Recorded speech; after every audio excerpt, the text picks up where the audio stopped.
And we're good. Okay, cool. So my name is Derek Bruce, and I have a pleasure of introducing the two speakers for the next hour or so. One quick thing, we are going to have questions towards the end, about 10 minutes or so. So as we go through the session, just think about what you want to ask the two Davids. We'll be talking about digital learning in a hybrid world, the hype, reality, and the research that backs it up. Round of applause for the two Davids.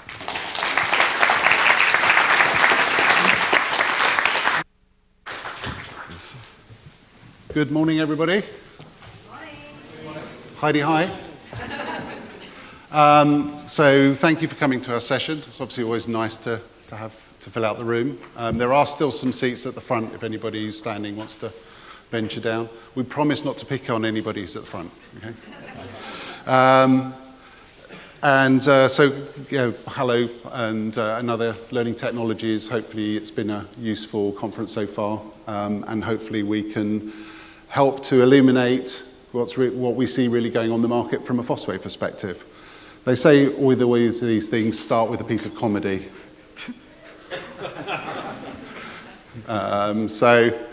As you can see, I don't know if you looked at the photos that are actually on the session advert for this. We're a bit older on this. And David's great. The beard is definitely a bit longer.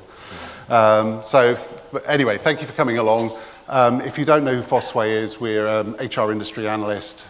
We started in learning 6 years ago, and then have widened out into talent and to the HR market. And we're the main industry analyst in Europe, looking at the market from both a trends perspective, but also from a vendor supply side.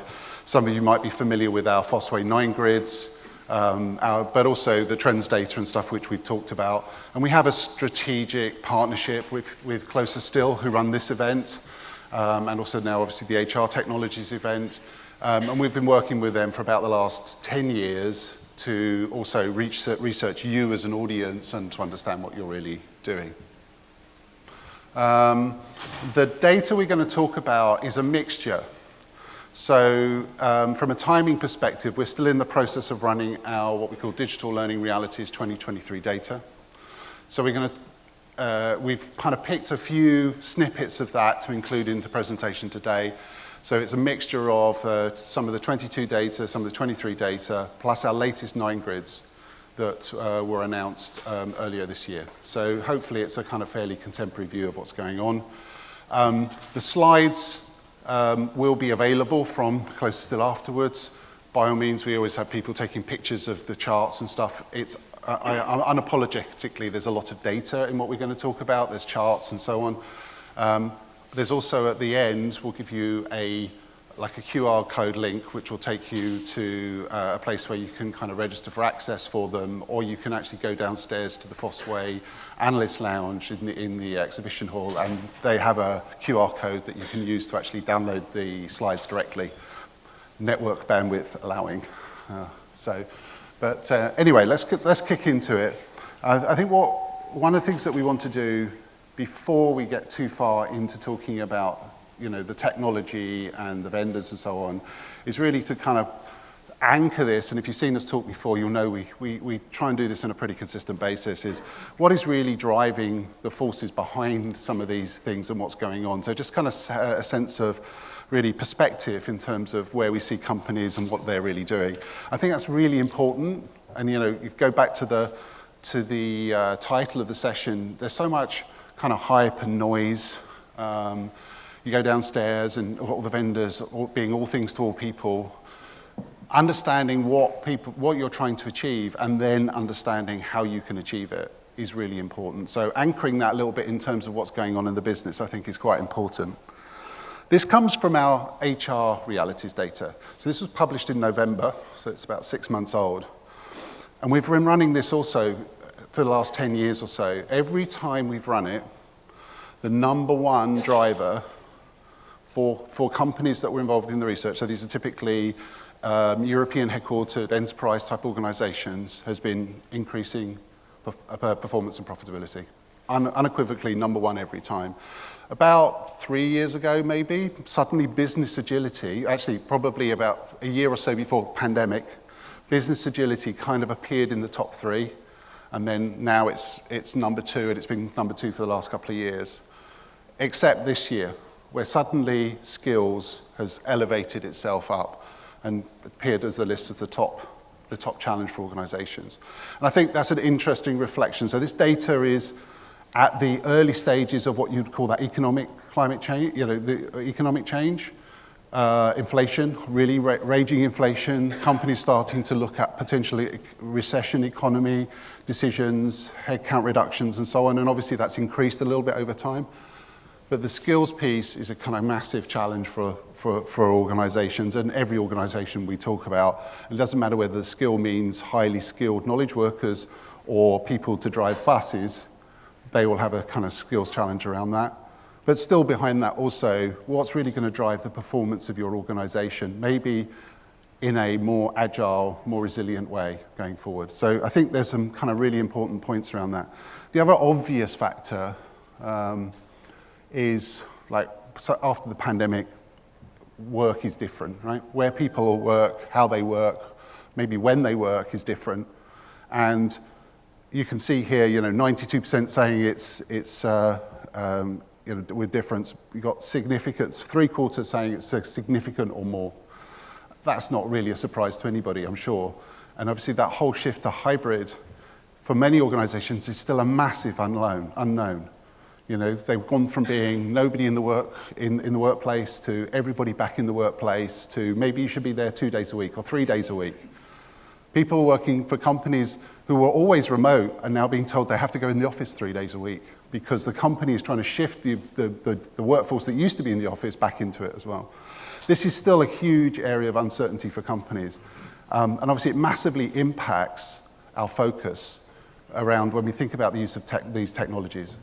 The other thing is the shift to focus on everyone.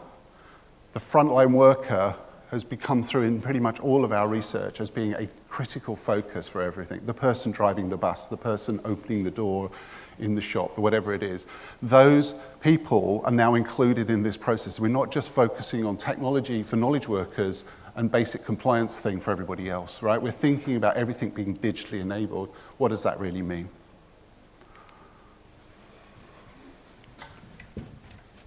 Thank you, David. This is just trying to capture some of the scale of change that organizations are facing. I think there has never been a more important time to be good at learning because the pace of change is so incredibly fast. That top blue line is almost the sense of these are some of the key disruptors, and you could add in fuel insecurity, elements of war in Ukraine, you could add in disruptions to supply chain caused by that. You could add in the economic uncertainty. You could add in the unavailability of skills. All these things start to add up to be disruptors, but also opportunities. But it is reflective of the pace of change. The key one in here about the fourth industrial revolution, which actually doesn't appear, is one of the key elements, right? All parts of industry are going through some huge changes.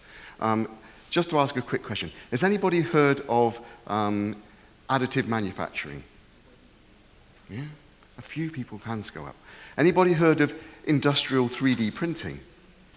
Right? Same sort of thing. But just think, just before Christmas in India, a bunch of students in India 3D printed a rocket engine and tested it successfully. Just imagine the number of components that went into the assembly of a rocket engine.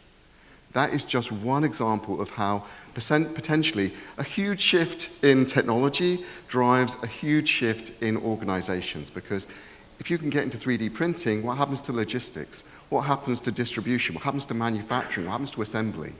It radically changes the goal. And that's a really sort of a huge representation of some of the things that all of our industries, whatever sector we're involved in, are going through.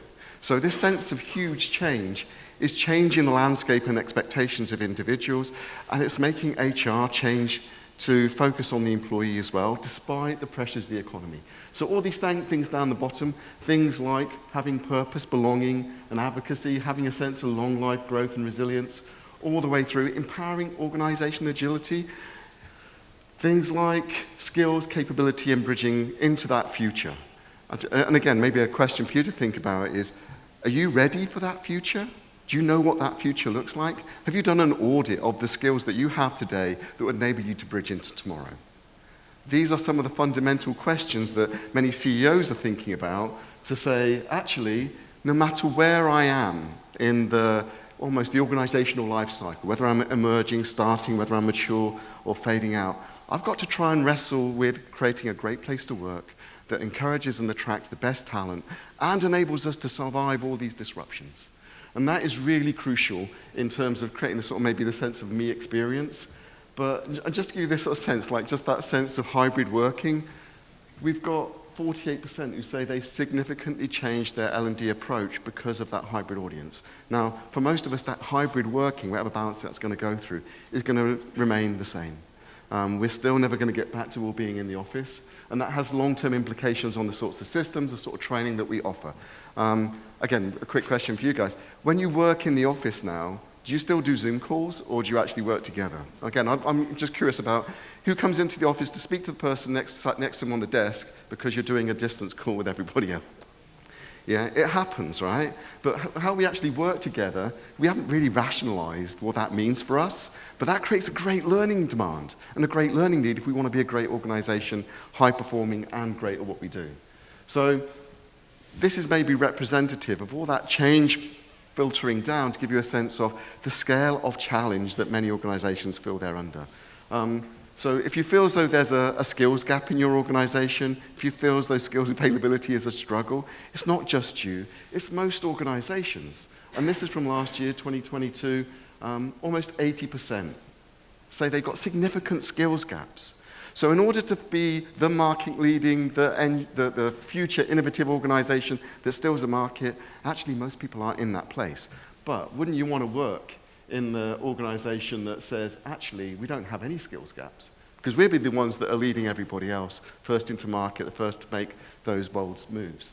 And in terms of that sense of priority around that, actually 3/4 of us say, actually, it's the number one priority.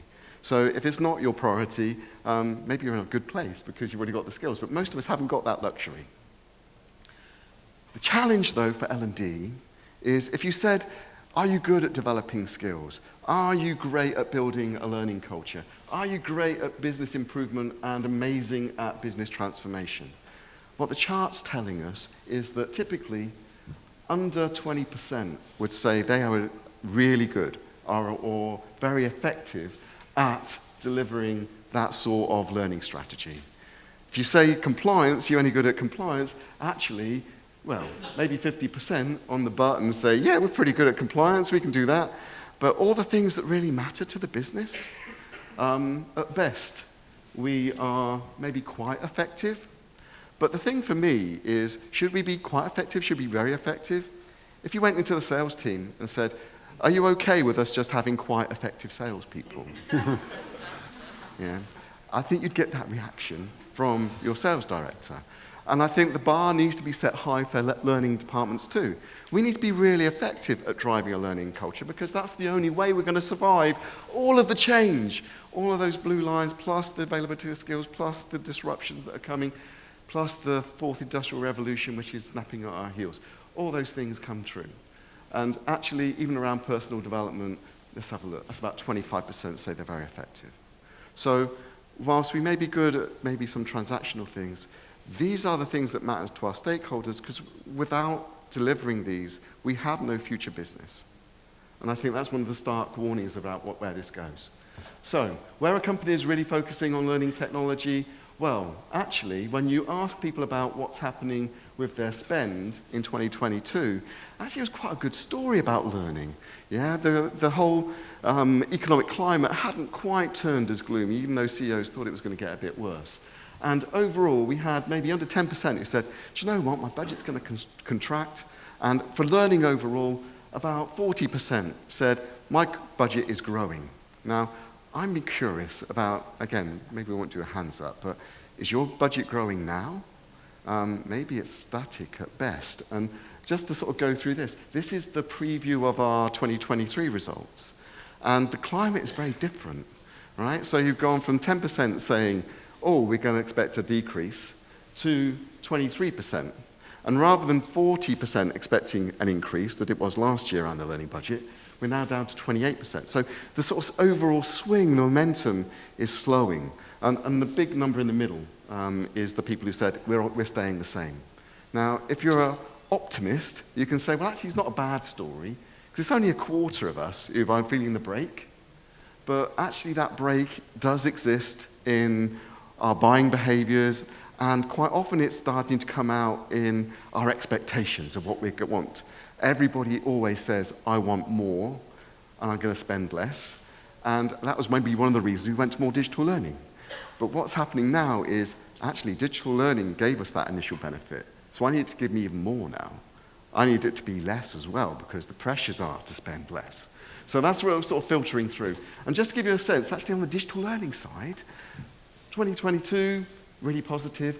The breaks are starting to appear. But the investment of the overall learning budget is still towards digital, because that gives you the scale, it gives you the reach, and it enables you to maybe create a bit more innovation, keep pace.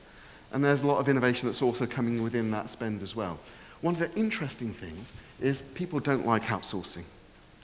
But if you think about in tough economic climates, actually what you should be doing is moving from a fixed cost model into a variable cost model. So some of that outsourcing, in theory, should be increasing. But it's the first thing that we say, well, we're going to spend less on contractors. But actually, maybe we need to be thinking about how we business process outsource more to make our money go further. So there's all these areas. Again, of all the digital areas that we want to invest in, that you're telling us so far, it's always been about the content. I need to get more content out to more people to create more scale, to create more speed and more agility. But where do you spend money in the future? Where's your investment going to be? And I think this is a really interesting chart, because it's not about the delivery. It's about maybe the maturity of business expectations for you as learning professionals to tell me as a business owner or business leader, what difference do you make? And is it worth me spending money on you, and how much am I going to get back? Now, you can call that return on investment. I like to think of it as value add. So what value are you adding? And I think that probably explains this sense of analytics and dashboards. You need to be able to report to articulate the reason why we should spend money on you. Other things, number 2, linking back to what David said at the beginning, skills management. Actually, many organizations are shifting more to a skills focus in how they organize their entire organization. That means about using skills to place people internally on the next set of projects. But also understand from an execution point of view, are we ready to start to take advantage of 3D printing? And how are we going to get there if we do need to? And actually, there's some really clever tools out there that tell you how far advanced your competitors are. So there is a way of creating a little bit of a burning platform, which should excite people to invest in learning, because it's the only way you're going to cope with all the change that's coming and accelerate you to succeed. Just going down the list, learning management systems stand quite strongly, LXPs, not much difference, maybe around what people are going to change. Most people don't use a MOOC, so they're not looking to change that soon. That's maybe something we'll lose from next year's survey. Okay. But the economic climate is affecting people's choices. For most people, around half, there is no change. We're just doing what we were going to do.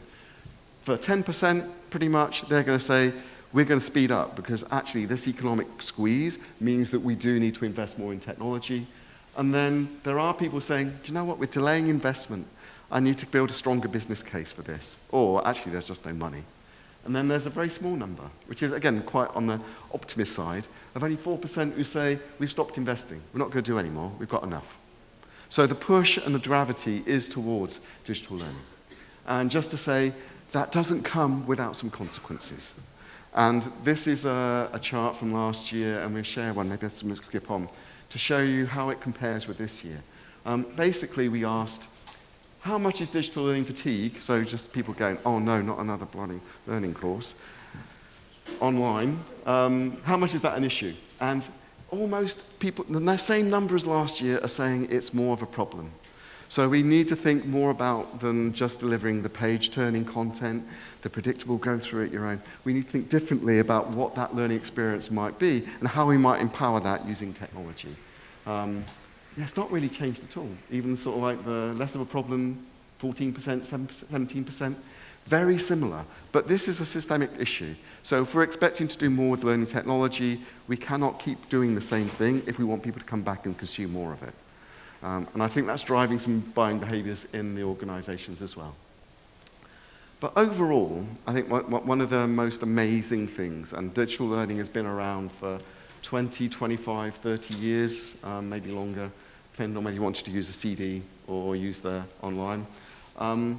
Despite that length of time that digital learning has been around, the number of people who say they're advanced in doing some really critical things that you'd think, actually, digital learning should be about this, is really low. Good at portals, but actually creating a learning campaign in a way that a marketing team might do to stimulate and activate learners and nurture and nudge them through, not many people are very advanced in that. Look at social collaborative learning, that whole sense of bringing teams together to learn together. Not many people advanced at that. Personalization. Now, for me, personalization is the bedrock of great learning. Give me the things that I need, not what I already know. Again, really low, 10%. Nudging learners, workflow learning, great phrase, but very few moving that forward. But overall, most people are really basic in their execution. And maybe that is one of the challenges for us all, is how do we move that curve really quickly? And some of that may eventually come down to, if we haven't got the expertise, who do we really partner with which enables us to accelerate fastest? Most learning teams are really small, and actually maybe our expectations of how they can execute that are also significantly challenging as well. But that lack of personalization only really is resolved by coaching and mentoring. Everything else is really weak. So, there we go. I think I'm sort of pretty close on time. There we go. So that's a pretty mixed picture. It shows, and there's a line that David put into our digital learning 9-grid report where he says, actually digital maturity around learning is still very immature for most organizations.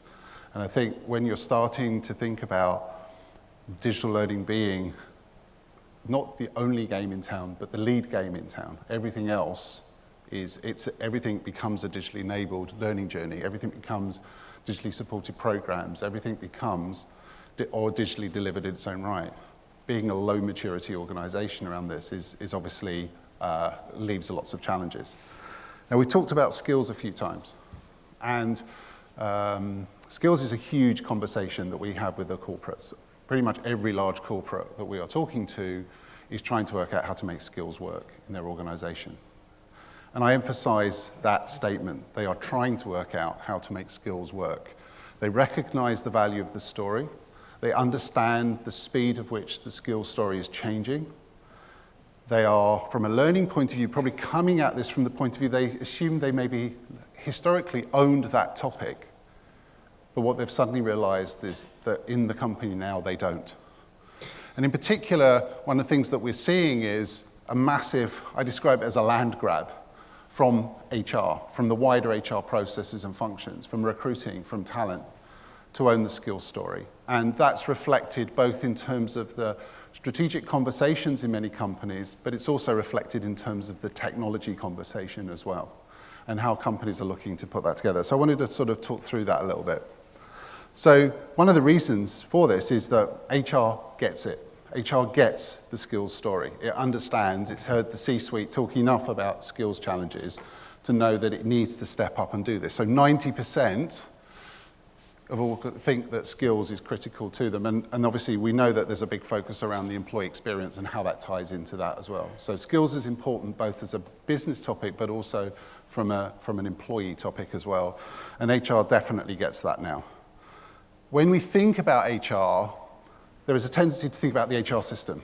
Think about the system. But in everything, just like in learning, just like in recruiting, for HR is an ecosystem. It's a whole series of things. Yes, there's core HR, there's payroll. There's performance, there's recruiting, there's learning. There's employee engagement, there's employee experience. There's well-being, there's et cetera, and the list goes on. And all of these areas, you think about the changes that have gone on within the learning technology market over the last few years, the changes in the HR technology market are equally as fast. And there's a massive proliferation of disruptive specialist stories, as well as big suite stories, and the discussion around the cloud HCM platforms, you know, the Workdays, the SAPs, the Oracles of this world, as well as what's going on within the specific silos in recruiting and in learning and so on. It's a complex, multi-layered thing, and it's all changing fast.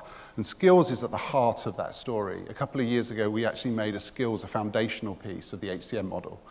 And it doesn't mean that skills is owned by the HCM platform. It means it's at the center of the whole lens. Now this is, I don't know if you can see this at the back in terms of it. As I said, the slide's available later. One of the things we talk about, when you look at what's the priority of change, so this is from our HR Realities data. What's the priority for change? If you look at the top, learning people development, number 1. Skills, competency, capability, number 2. Recruiting, onboarding, all of the top things are all about addressing those skills gaps and challenges in organizations. The problem is, nobody can agree whose version of the skills is the true story. Nobody can agree where they should live, and everybody wants to have their AI, machine learning, build the ontology that you're using to map and manage these things. So there's a huge challenge around it. Skills enablement is also seen as one of the most important or an essential initiative for HR going forward. Okay, looking at what then follows then, things like empowering all talent and liberating all potential. So as I said, the democratization of the view about who we're talking about, it's not just your leaders and managers and your white collar workers, it's all people. Lifelong learning and resilience, number 3. Flexible working, number 4, etc. There's lots of things here which are all kind of taken to the same story. And if I think about where does skill live in this, as I said, we talked about it as foundational, but every part of the stack. So you know us for talking about learning systems and digital learning, but everything we do on that, we also do on cloud HR, we do on talent management, we do on talent acquisition and recruiting. Everybody is trying to own that skills story. Everybody's trying to own it. And one of the, when I've put this slide in front of large corporate organizations and say, like, how are you managing skills? Where do you see this as being? They're all going like, we're trying to work that out. We don't know where it is. Our HCM platform is trying to own it. Our recruiting platform's trying to own it. We've maybe got some skills intelligence. You know, we've brought in an 8-fold or something to look at skills transversely across it. The learning platforms are trying to own it. Like, whose version is true? Who has the best view of my business? And actually, in nearly all cases, that what they have is a view of the HR data. They actually don't tend to have a view of the business data and the business outcome associated with those skills as well. So the answer is nobody really has the best view, and you need to really synthesize that. But if they're all trying to own and control it, and nobody wants to play nice or share, that becomes a real problem. And that's where most companies we've seen are in the middle of that challenge. Now that's starting to change. The vendors are starting to open up their skills architectures and starting to kind of assume that they have to connect it. The other thing that's really important here is, what's the value to you of a set of generic industry skills? Right? So if you think about the way that some of these are built, they are generically constructed from all the customers that are coming in, and then they're abstracted down to a set of skills. 50,000 skills, not 4 million, but they're 50,000 of other people's skills. Right? They're not the skills that your organization needs to be successful. Now, there's clearly an overlap, but are they the most valuable skills that you need in your organization? How do you contextualize it to you and what you're trying to do? That's also really important. And ultimately, this really is about skills intelligence. And you will find some of the vendors talking about that downstairs, but not many. Yeah? Skills is still a big challenge, and we'll put the 9 grids up in a minute and we'll start talking about those. When we look at some of the leader platforms have been ahead of the game on the skills story. A lot of the mid-market is playing catch-up. As I said, L&D thought it owned skills as a topic, and it suddenly realized it doesn't. And maybe it's not even the biggest contributor to the conversation strategically in the company. So this becomes a kind of huge challenge in terms of what we're trying to do. So what we wanted to do on this was, we're talking about a lot of the trends. We talked about where the buying priorities are. Maybe we've talked about the investment and how that's done. We tried to give you a bit of a picture of how a few of the pieces that we see is possibly starting to change in 23, the data as we've got so far. What we wanted to do in the last part of the session really is to talk about the vendor landscape and how it's impacting the vendor landscape. And we're going to use our 9 grids to talk about that. Before we do that, I just wanted to, and again, this is 23 data. wanted to sort of look at one thing, which is a really interesting question, okay? What of those platforms and solutions have been the most successful in supporting your organization over the past year? So we're not asking what you're going to change. We're saying what has been the most successful in supporting your organization over the last year. Now, look at that list, all right? So first of all, the gray at the bottom, not applicable, means we're not doing it. Okay? So I'm going to take that off in a minute because we want to see comparatively what the difference is. So still, by quite a long way, particularly when we think about successful and quite, most successful and quite successful, the leading things we've got here, LMS, virtual classroom. So for all the noise, you know, we used to talk about the death of LMS story and so on, it's still fundamental to the operating model of almost every company. They need these things to be here, right? We'll talk about the LXP piece in a second. Virtual classrooms. Well, that's not a massive surprise, is it? You know, the pandemic basically shifted the entire, who'd heard of Zoom before the pandemic, and then suddenly you couldn't get away from it. It had multi-billion, $60 billion valuation or something crazy. But you sit there and go, you look at the rise of those things. Now, obviously, we've started to normalize some of that. We've started to be a bit more selective about the way we use things, rather than that unmitigated, let's shove everything through a virtual classroom session without really thinking if it's effective. You know, interested, what else have we got further down? You know, well, content. David talked about the big driver in a lot of this thing has been around content. How do we get more content out there? How do we get more effective use of content? So content authoring has been obviously still a primary focus and so on. Let me take the not applicable off. So one of the things I also wanted to think about is ultimately then for all the noise, for example, around LXP versus LMS, in reality, half the number of people proportionally say the LXP was the most successful platform versus their LMS. Okay? And overall, when you look at was it successful overall, actually they're both quite high. So look at the yellow and orange line together, or the green and orange line together. They're still up at 75%, saying it was a success. But you start looking further down, AI machine intelligence, right? Who's heard of ChatGPT?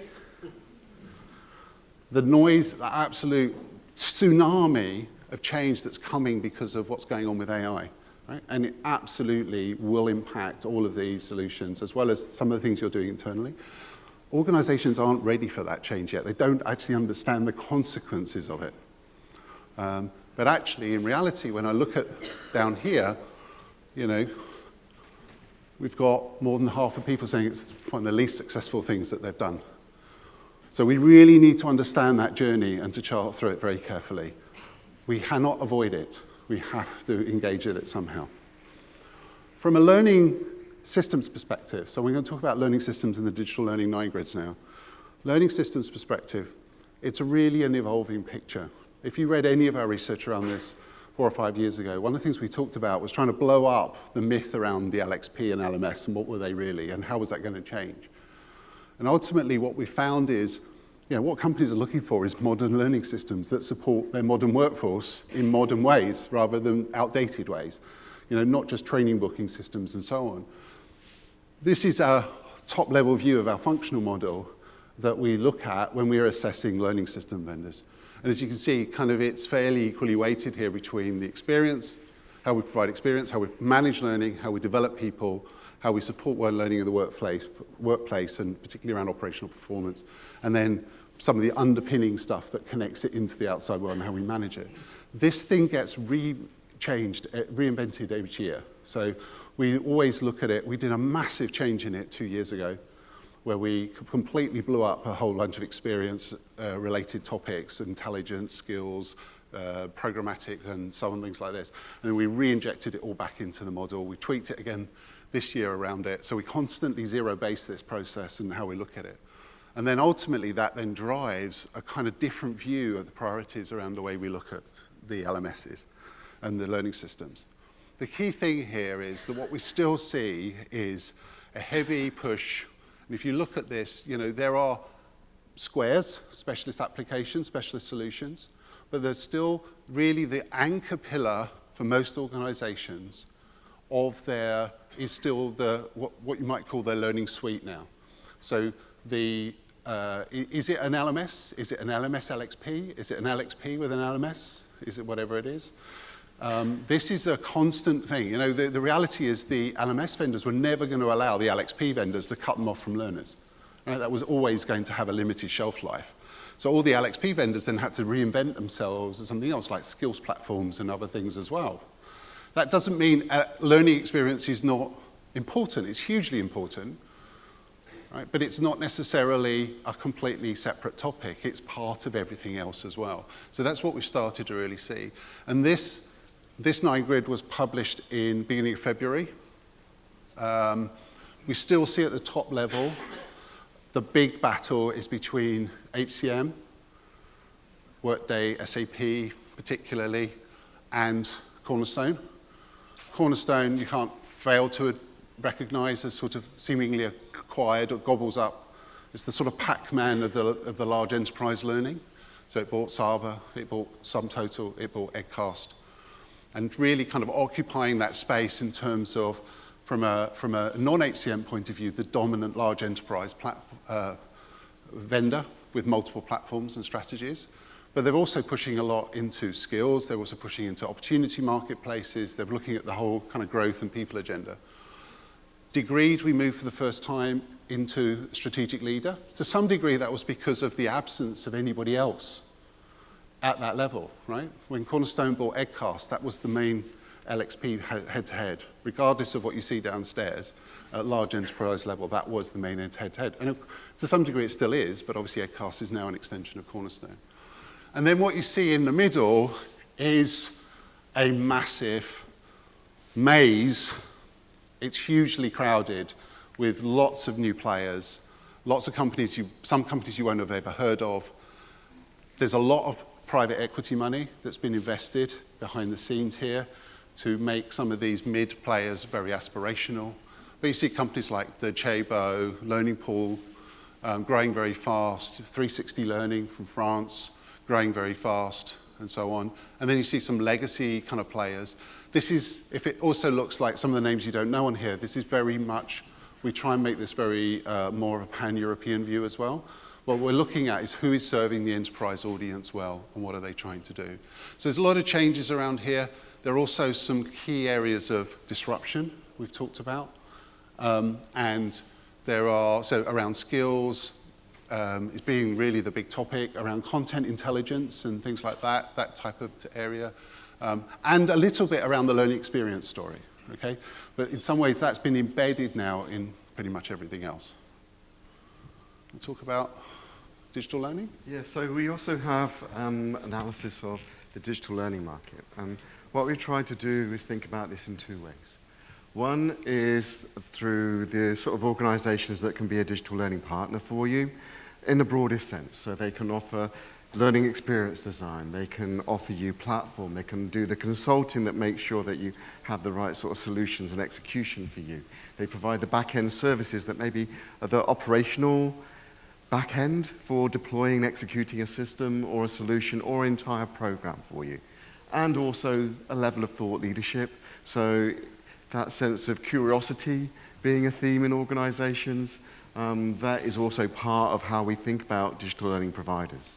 And they're either, in our view, a sense of being a suite provider, so they actually provide a full range, almost the end-to-end life cycle, from helping you identify, engage with stakeholders, all the way through to managing innovation with all the development and deployment and execution in between.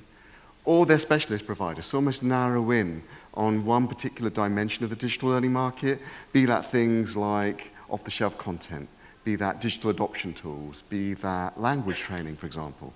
And you almost, in the grand scheme of things, end up with an ecosystem of digital learning providers to support you, both in business transformation, maybe business growth, but also providing the support for maybe your learning culture as well within that.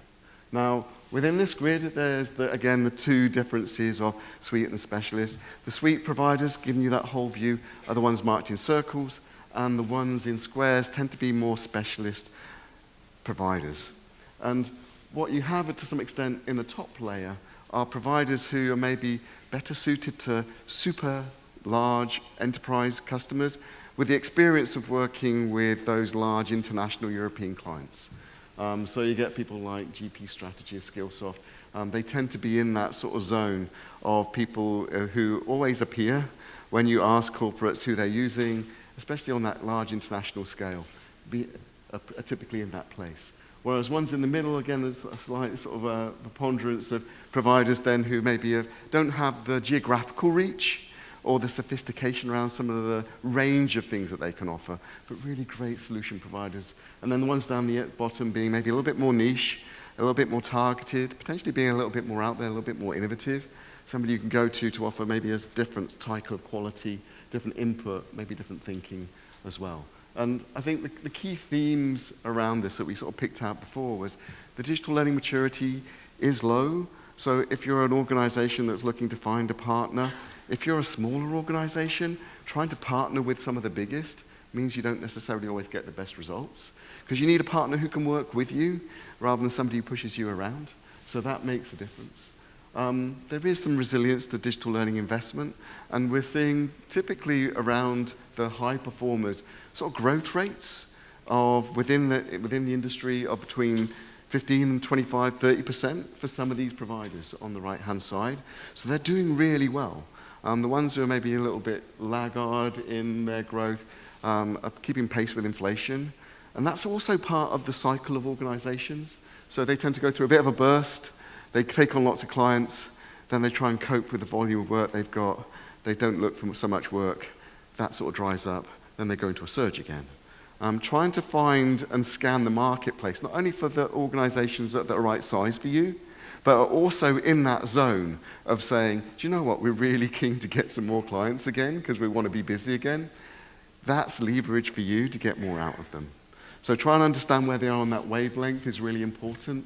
And there's some really interesting sort of emerging players as well on the left-hand side, people who have sort of got a really interesting story to tell, be that about behavioral change and how you achieve that, beyond just how you deliver digital learning as well. But I think some of the underlying trends around this is we are seeing that cost pressure play through. People's expectations of the price point around basic digital learning are falling. And lots of the providers are there are feeling some of the pain of that commoditization. But beyond that cycle of squeezing basic, maybe traditionally learning, what we're also seeing is people's expectations about what they want from learning grow as well. So much more immersive experiences, things that are more orientated to scenario experiences, be that flat screen or VR, trying to create simulations that enable people to practice. So whilst people are squeezing that bottom end, saying, well, maybe that's a bit more transactional, what they're also doing is thinking about, I've got some more money left now. How can I make that go further and create better and deeper impact and better value? And I think that sense of moving learning from being just about knowledge transfer into skills building, which is what you focused on before, really means trying to create environments where you can rehearse and practice. And that is some of that sort of move towards more simulation-focused learning. And that's what many of these organizations are starting to focus on. And what we picked out as new entrants into the grid for this year are people like Atensi, people like Serious Factory, people like ETU, people like Immerse, who specialize in trying to create those sorts of experiences. And what we're trying to capture is almost that sort of moment in time where we're transitioning away from just thinking about knowledge transfer into skills development, because it's only by doing where you develop a skill. And actually creating a simulated environment for that is a good way of providing people with some real acceleration around that. Now, some of the interesting things that are emerging are the use of chat engines and AI to generate some of the more maybe dynamic interactions. So if you've got a contact center, actually using ChatGPT to create a customer who your agents have to interact with to answer their questions and queries. It's still forming and emerging, but it gives you a sense of how maybe the price point around that is going to fall in the future as that sort of chat and AI-driven environment is going to drive us in the future. But specialists are growing, like I said, and learning for skills is what I was really talking about, is really in many people's minds, especially the more advanced buyer. When we look and profile organizations who've been doing digital learning for maybe the last 25 years, they are focusing and thinking, how do I make my learning more adaptive to make it more efficient? How am I using simulation-based training so that people don't just go through page turning? They are fundamentally reevaluating how digital can enhance the learning experience rather than just make it cheaper. So that's where I'll end. I know we've got a few things that we're going to talk through just before we take some questions. Yeah, so there are a few copies at the bottom, things of some of the 2 9 grids if you want to take a physical copy away, or as I said, we've got a stand downstairs in the back of the exhibition area where our analyst lounge, where also David and the other analysts will be, so if you want to have conversations with them around specific stuff. Read the report, RTFM. The reality is the diagram is a diagram, right? It's the tip of a very big iceberg of understanding. The report in particular will talk around the trends in a lot more specific insight around that. And we find a lot of organizations actually, that is the more powerful element of it. Obviously, we know lots of companies use the 9 grids as part of their filtering process for looking at the kind of vendors or evaluating their current suppliers, but also to look at the trends behind it, because that's really kind of where the rubber's going to hit the road. And it also tells you a bit more about, as I said, how we're assessing them, right? How that changes. It's zero-based every year. Right? We restart the process every year. When we do the functional assessment of vendors, it's zero-based every year. Market average this year will be 100%. Market average last year was 100%, but 100% of what? Of a whole new year's data. So when you look at these kind of comparisons each time, there's not just are we tweaking and the kind of assessment model, the weightings within it, but we're also rebuilding it from scratch. And obviously, from a corporate point of view, where we provide input to corporates, we have access to all of that kind of insight that can help us accelerate the corporate decision making. So, I mean, the key thing is, yes, it's a useful tool. We know lots of organizations, thousands of companies will use them, but actually think about how you're using them. And obviously, if we can help around that in terms of help you accelerate that decision making, then please come back to that. The other thing I was just going to add on the digital learning, it's the last of the 9 grids to include the idea of suite and specialist. So digital learning was always the most schizophrenic, I think, in terms of all of the 9 grids, because we had, pure content library players, we had bespoke learning companies, we had sort of hybrid solution companies in there, and they themselves were evolving all the time. And I think really we've got to the point now where the main lens on digital learning is to think about, on one level, who are my strategic partners, and on the other level, who are my disruptor players. And I think this is why the introduction of the specialism story, and it's not about specialist technology, it's about a specialist capability. So think about it as a suite of capability or a specialist capability. The research data, the 9 grids obviously available to download. The Digital Learning Realities 23 is still live. I don't have a link here, but if you follow up and go to the kind of the stand or look on some of the stuff online during the Black channel, you'll see there about links about filling it in. Please do it. It's a fairly long survey. It takes about 45 minutes to do, but it gives us the ability to play back to you what's really going on. Yeah, and I think hopefully you see the value in some of the insights and data. Please contribute towards it more. The other thing we're doing, which is we've had a corporate research network for a long time, 20 odd years of organizations that participate with us. And one of the things we want to do, we've decided we want to do is almost formalize that relationship a little bit more and get more organizations tightly coupled. So we've created a new corporate membership. There's a base level of that, which is called research membership, which is available to corporates. It's only available to corporates, not to vendors or to consultants and so on. The price of entry to that is you fill in the research and then you get access to the other stuff around it. So there's no cost to be involved at research member level. And we're currently, I expect to see something within the next couple of weeks, because we're hoping to finalize with Closer Still, who run this event, that we'll go out to there and offer corporate members who are sat in this room and in the conference a fast track entry to that, because at the moment it's invite only. But if you're interested in that, come and see. We have a stand downstairs, stand C70. If you click on that QR code, it will actually show you a map of where the stand is, but it will also give you access to the 9 grids and so on if you want to download them from there directly.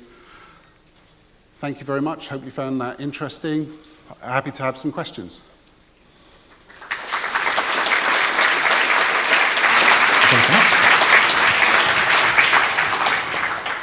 So we have a few people who need to go to the toilet who are rushing out.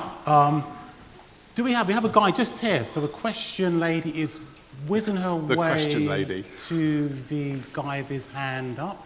And the first question. So firstly, thank you for a great presentation. That was super interesting. My name is Eran. I'm the CEO of Taylor Ed. So I have two questions. One is regarding employees' engagement. If you can say a few words about that, about how content providers and learning tech providers innovate for better employee engagement using the learning tech. And the second question is around the AI and its influence on the learning tech. You mentioned that like in a side note, but I'd love to hear your thoughts. So the first question is around how does all this come together to help employee engagement? And the second one was around AI, yeah? Do you want to talk about the employee engagement? Sure. So I think there's some really interesting things. Some of the most interesting innovations from learning are coming from employee engagement platforms, surprisingly. The best way of understanding how well your managers manage your people is through people survey and people engagement surveys. So if you want to start to target people development on your managers really effectively, you can understand through the employee engagement survey exactly who needs your attention and potentially even the topics that they need support around. And I think that's one of the most interesting innovations is actually the way that some of those employee engagement systems are starting to surface manager training within them. So there is this sense of driving a richer people experience through a system that isn't even associated with learning. And I think directly, yeah? So that's one thing. Also, in guiding the conversations around employee engagement, quite often the things that drive people to be disengaged or leave their organization are the people development opportunities. So actually proactively encouraging managers to have a structured conversation with their people about their future goals, their career, their development, the opportunities within the organization. We talked a little bit about internal opportunity marketplaces earlier, that link to skills. Actually, that is driving employee engagement in how do I get my next job? And some of that conversation of, if you want a pay rise, don't expect me to give you a pay rise in this economic climate, but I can connect you with another job role, which is maybe a bit more demanding, a little bit more that fulfills your potential, which we pay a lot more for. So that pathway is a really great catalyst to drive, I suppose, better engagement with learning and drives better learning outcomes. Because you can measure the impact on employee engagement, you can start to measure the value of attrition of people who are leaving your organization. You can start to track the ability of your organization to attract new talent. So all these things have very practical outcomes, even at a strategic people layer. Now, hopefully that sort of partly answers the question. But I think the other thing is when you looked at the learning experience pillar that I put up when we're talking about the systems assessment. I mean, one of the things that we find the vendors do, they're still slightly besotted by we're the Netflix of learning story, right? And the personalization discussion around what recommendations we make around learning. Now, what are those recommendations made on? They're made on typically historic activity patterns. In other words, people in similar job roles, what they've done, and now typically skills, right? What they're not based on is efficacy or outcome, right? So that's one point I wanted to make. The other thing is that within that, it's not just around personalization and search, it's also around marketing and campaign, engagement and things like this. So what we're seeing is within the platforms an increasing focus on how they can drive engagement with the audience, both systemically, but also for the individual, right? Because the danger is we kind of focus it's just about the learner and their experience. No, it isn't. It's actually about the outcome for the company that's paying for it, as well as the outcome for the individual. And what we need to be able to do, if I need 1,000 cybersecurity experts or whatever it's going to be, or whatever some kind of new type of oncology, blah, blah, that's not an accident. I don't want that to happen by serendipity. I need to control that from a company perspective. You have to have a clear strategy of how you're doing it. So we're seeing all this tie back a little bit sometimes to also the workforce planning, discussion, and so on. Second is to pick up the second one around AI. Every vendor now has to and has AI in their story. Right? The challenge and the interesting question for Elite is what and how. And one of the, obviously the massive growth around things like generative AI and ChatGPT and so on is one of the things that's really interesting. A lot of the vendors which were investing in building capability have been completely blindsided by that, because in reality, building AI capability and tools is hard work. Right? Making it deliver real outcomes. Many of the vendors that made acquisitions, AI acquisitions 4 or 5 years ago, were only just starting to evidence it in the product.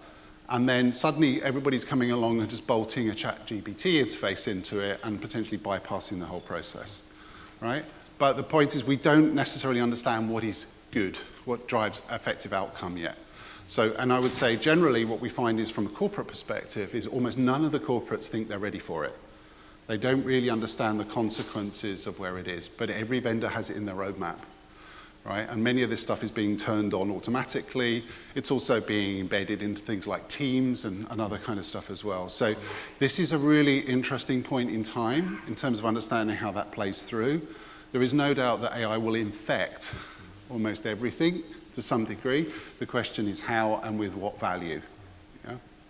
Maybe just to add to that, I think one of the interesting things about how Microsoft have branded their AI is Copilot. And I think that almost gives you an indication of how they expect it to support you as a human being. It's going to be your Copilot. It's going to be your assistant. It's going to maybe take you 50%, 70% of the way.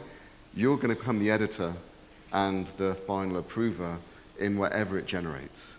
And actually, I think it's inevitable that we will see a rapid growth because you are demanding more for less from your providers. They are going to potentially try and use that AI tool to give you more by doing less, right? And I think that's one of the interesting dynamics that we've had that conversation of people saying, yeah, the AI is the intuitive way of generating the content. We edit, we publish. If I can do twice as much work for my client in the same amount of time, then actually that means I'm winning. Because my people are only working the same amount of hours. And we're giving twice as much value.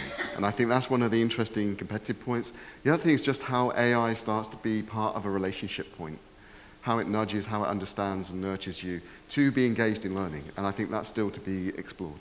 I'd also refer you back to the question around that. Learning chatbots was right at the bottom of the list of organizations, you know, that have used it and used it effectively. So I think we're at very early stages on it. The AI piece is also massively important to the skills story because it's machine learning. Obviously, that's basically building the ontology, mapping learning to content, mapping skills to content, mapping people to skills. It needs to fundamentally be dynamic, right? We've had 3 or 4 goes at doing this in the past manually, and every time we turned it off because it didn't really deliver strategic value. So I think there is an important point around that as well. And just to add to that, I think it's really interesting. There are some very pragmatic things that people are already doing. An example being, I spoke to an organization just last week. They said, for translation of content, we've gone away from doing videos of our own people. If it's a transactional piece of communication, we get them to write a script, we use synthetic voice, and we sync into a headshot of a synthetic individual, and it makes it really easy for us to very quickly create 20 different language versions of this transaction that tells you how to proceed with this particular process. And that is saving them a lot of money and a lot of time. Cool. Thank you for that. We do have one question just at the back and a young guy up front as well. Hi everyone. Another question from a person in a check shirt. It's a really simple question. I should probably introduce myself first. My name is Mizanur Rahman from Tesco. I'm the Group Learning Experience Manager. I'm actually thinking about the unsung heroes in the back end because I think for us, your learner experience is only as good as your admin experience. So in order to design the experience, the back end of the system It needs to be easy to use and navigate, and especially with the size of our business and the number of users, it's quite hard to have lots of people who are great at using the back end of the system. So getting to the point of the question, in terms of your research that you do, to what extent do you actually ask about admin experience in relation to creating a great experience for the end user and the end learner user experience? So summarizing that, how much do we look at the admin side of things when we're looking at that learning experience? Well, the answer is a lot. One of the things we find corporates really bad at doing is looking at the pieces that are required to put together that the experience. They focus on the front end of it a lot, but they don't necessarily focus on the other roles behind it. The other thing is when we look at a lot of the platforms, you know, one of the things that differentiates on the platform side is basically the sophistication of them, the amount of configurability, the ability to abstract configurability to domain and OU and things like this. What you tended to find was that the most complex systems being used in the most complex companies had a pretty poor learning experience because they were so complex to use, and from an administrator point of view, in some cases were borderline unusable, but that complexity was there for a reason. Going back to the LMSs historically, there was a reason why we had 34 different sub-options under waitlist of training administration, right, for a classroom training course, because actually companies needed those different options. What we've seen as everybody focuses on the front end UX, that often they've dumbed the systems down in order to be able to deliver a better experience around them. Okay, so we absolutely look at that a lot, and it's when we're doing the assessment for the 9 grids, we're not just taking a functional model, taking a literal score based on a vendor rating and then putting them in. We make significant judgments on top of that based around their ability to serve what kind of customer. And in particular, when you go up the 9 grid, what you see is a significant growth really in not just the complexity of the customer organization, but typically how they need to structure and manage that from a learning perspective. The exceptions are sometimes things like large retailers and hospitality that have very high numbers of people, but in a very few numbers of job roles. So they have high scale, but low sophistication. And that's where we sometimes find, particularly mid-vendors are able to execute. But at the end of the day, this has to work for the learning function. It has to work for the trainers and the people that you have around that, if you still have those, and it has to work for the learners, and it has to work for the managers.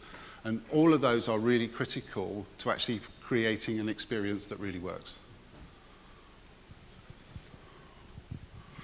Yes, hello, my name is Jan. I'm the head of the Global Academy of George Fisher Piping Systems Switzerland. We're industry, and we have a big blue-collar workforce. So we invested in VR, AR, and this is somehow completely missing. It's a bit beyond. So what's your view on VR for training? Is it a niche product or is it upcoming? Because we think of investing more in this, and what's your view on that? Yeah, I mean, it was embedded. VR and AR is in the charts, right? It's just sort of buried a bit further down in terms of where it is. We absolutely see this as an increasing area, but within the right target spaces. So, I mean, I think we've got a big leap before we think all learning is going to be in the metaverse, right? But the idea of using augmented reality solutions in a blue-collar operating environment, I think, is really interesting, and there are some very, very good things. And we've started to look more also at those, as well as things like the immersive learning approaches and bits and pieces around it. So, David, do you want to? Yeah, I think in certain scenarios, then, it is being used to amazing effect. I've been lucky enough to sit on some of the judging panels for the Learning Technology Awards and sit on the learning innovation, in particular, the areas around AR and VR. And there are certain global police forces who are using emulations of motorbikes to help train police motorcyclists how to navigate their way around roads, how they perform to slow down a car, how they navigate a market space. So it's really interesting because on that motorbike they can put loads of sensors. They can know how well you balanced when you braked. Did you use the front brake, the rear brake? Did you anticipate some of the things that were happening around you? So they have this whole almost invigilated experience which you'd never be able to replicate in any other environment as well. So it's really interesting. The same police force is then setting up crime scenes, which they then put on a 3D environment, and actually the entire cohort watch one of the detectives go through both protect the crime scene and then start to try and diagnose how to take samples of particular things and document it. So they're able to go through that entire process of a real-world environment in what would be a busy scenario of a tube underground location, for example, and emulate that in a way that, how else do you do that except for build the environment and know that that's the only place you can go to? The flexibility is really strong. So I think you see some really strong use cases. Obviously, flight simulators have been around for a long time. So there typically has been in the past a strong correlation between risk and both, I mean risk to the individual, but also to the company, or lots of individuals because the explosion would be too big, to enable people to rehearse and get that practice before they go into the environment. Even if they're not necessarily signed off to be proficient, at least they know what they should and shouldn't do. And that can be signed off. I've seen some amazing things even on building sites. Having somebody in an immersive world welding and bonding pipes as a plumber, but being invigilated from a completely different town. And they get to see every step and know they follow the processes and procedures, so they're safe on site on the first day. Some of the interesting kickouts of that have been actually build quality is higher, the volume of output and speed to build and process has been higher in their new recruits that they effectively put through that entire process. And the weirdest thing is the visceral reaction of the individuals who've gone through that training. I'm going to use an archetype of a very maybe middle-aged, hairy backsided builder taking their goggles off and going, wow, that was amazing, right? So the ability to reset expectations and prepare people for the real world of work is really high. I think we're seeing that come in very quickly through some of the AI tools. It's starting to be the sort of first thin end of the wedge into real life scenarios, taking your contact center core details, thinking about, what happens if we have that as a virtual call? How do we help people prepare for those difficult calls? And actually the chat engine being a different customer every time. Wow, right? That's not something we've been able to offer without having actors in the room. Also seen some great things from PwC, who did a report around the impact on behavior change, around diversity and inclusion, as a result of using 3D-based, people-based scenarios. And it really helps people get emotionally tagged into the situation. There are some great examples, people like Tailspin. I sat and did one of theirs. You had to lay off somebody, you had to make them redundant. And it was a grey-haired person like me. And the emotional reaction makes you go, damn, this isn't just a simulation. I might have to do this. And you can imagine that sort of priming of individuals to say, actually, we think we're going through a downsizing. Managers, we do need to help you navigate that really difficult situation. And it is real. It feels real. Your mind rapidly takes you there. So I think it can have a huge impact over time. So we definitely look at it, and it's a specialism. We look at it within digital learning. We're also looking at it within the learning systems arena, but it's a specialist area. One final comment I'd make on that is last year, it walked around and lots of companies with VR headsets and VR companies. Actually, this year seems to have disappeared a little bit. So I think the risk is as well is that sometimes some of these things get overhyped and they're not really ready. Companies don't understand where they apply them. It's often an expensive experiment, but obviously we do expect to see that grow, but in the right areas. So I appreciate we're probably between you and lunch. Yes, we are. So before you all go, can we just do one very, very last thing before we rush downstairs? Can we just give it to David? That's an amazing session. First of all, do go to the stand, C70. Second of all, can you give them a rock star thank you? So quickly stand up, literally stand up, and make a shitload of noise. Literally, so much noise. Go, go, go, go.